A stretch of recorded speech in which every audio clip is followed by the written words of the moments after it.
Changes could be in store for the Alexandria Bay Fire Department. 7 News reporter Gage Kilborn has more from a joint meeting with the town of Alexandria and village of Alexandria Bay.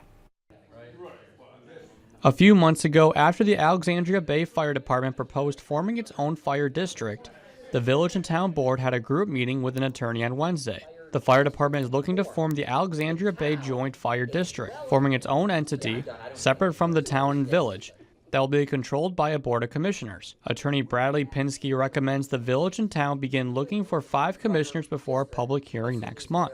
The village mentioned that it already has 3 candidates, but the town was hesitant about moving too quickly.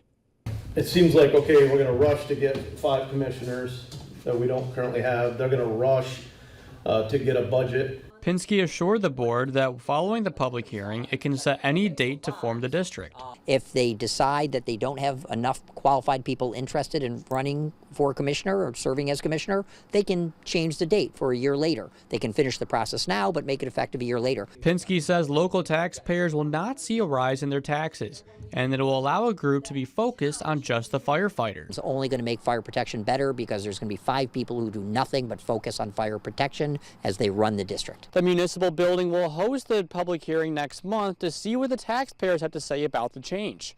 The meeting is September 26th. Gage Kilborn, 7 News.